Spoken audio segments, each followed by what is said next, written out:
The cold wind swept down Maple Lane that morning, stirring the brittle leaves that danced at the feet of a man whose name struck both admiration and intimidation across the city, Ethan Caldwell.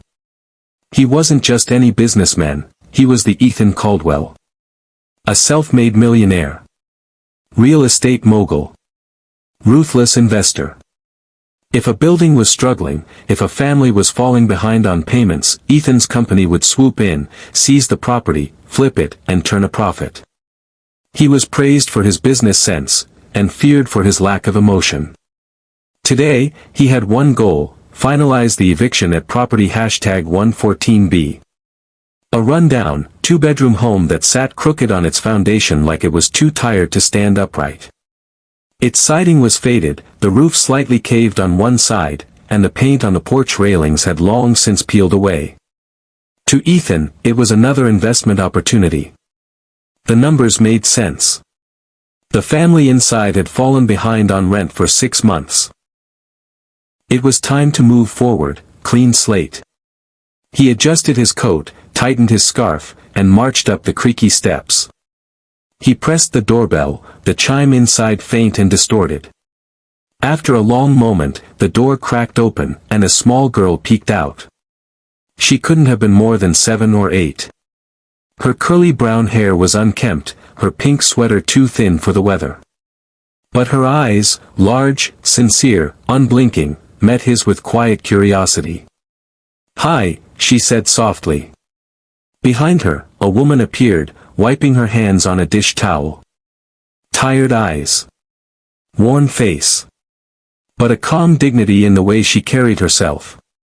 "Yes?" she asked. "Ethan Caldwell," he said bluntly.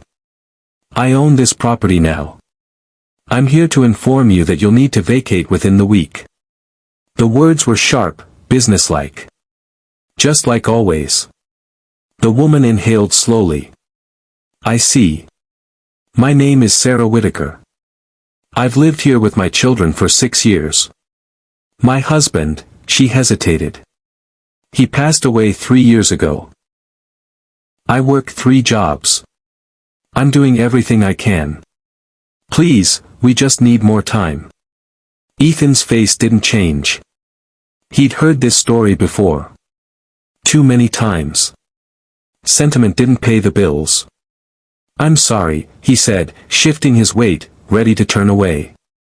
Then, from down near his side, the little girl gently tugged his coat sleeve. He looked down, surprised. She leaned in and whispered something so soft he barely caught it. "Sir, my mommy says even rich people can have broken hearts. Is yours still broken too?" Ethan stood still. That whisper. That one question, innocent, disarming, utterly uncalculated, cracked something inside him. He looked at her, truly looked. Her eyes weren't judging him. They weren't afraid. They were curious, and strangely familiar. He felt a lump rising in his throat. For a moment, he saw not a tenant or a liability, but a child. A child who reminded him of Emily, his own daughter. She would have been around this age now, had she lived. Ethan's mind swirled, memories flooding in, Emily's giggle echoing down their hallway, her little feet thumping down the stairs, her drawings taped all over the fridge. Then came the hospital room. The machines. The way her tiny hand slipped from his as the monitor flatlined. He hadn't cried since that day. Hadn't felt. Hadn't allowed himself to. Until now. "Can I come in?" he asked, his voice lower, uncertain. Sarah hesitated, surprised.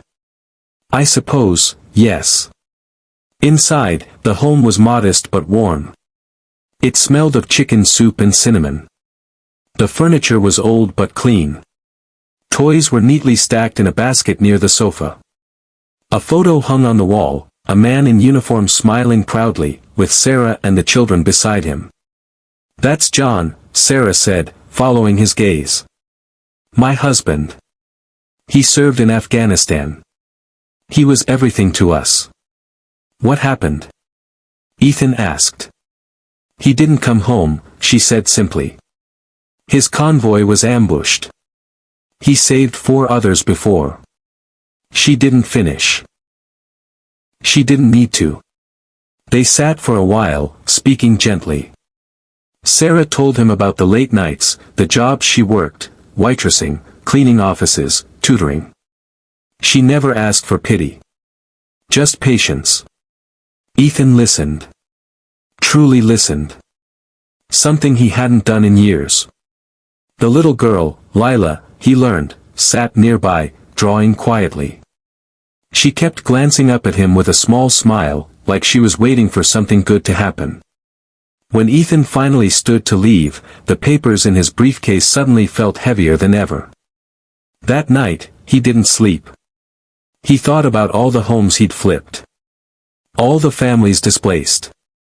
He thought about John, whose photo still smiled from that worn living room wall. A man who died serving people like Ethan. And yet, Ethan had been too busy serving himself to honor that sacrifice.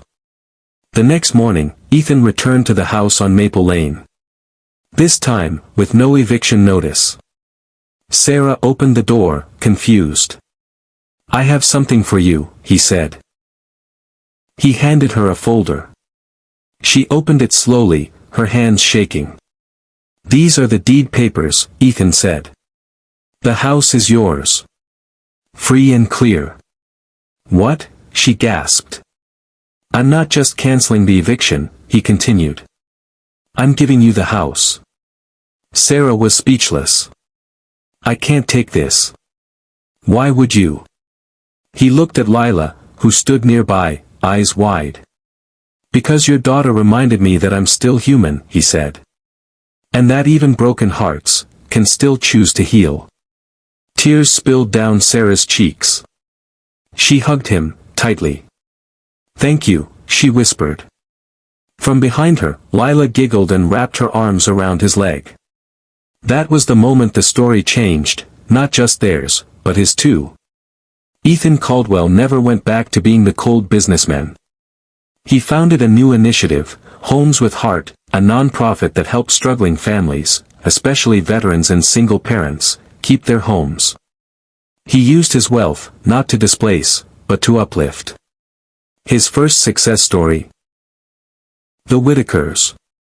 And in a small house on Maple Lane, a girl named Lila would later stand in front of her class during a school presentation and say, "My mommy says we reminded a rich man how to feel again. And now, he helps others too." Sometimes, all it takes is a whisper, a small, honest moment, to awaken the humanity someone has buried deep inside.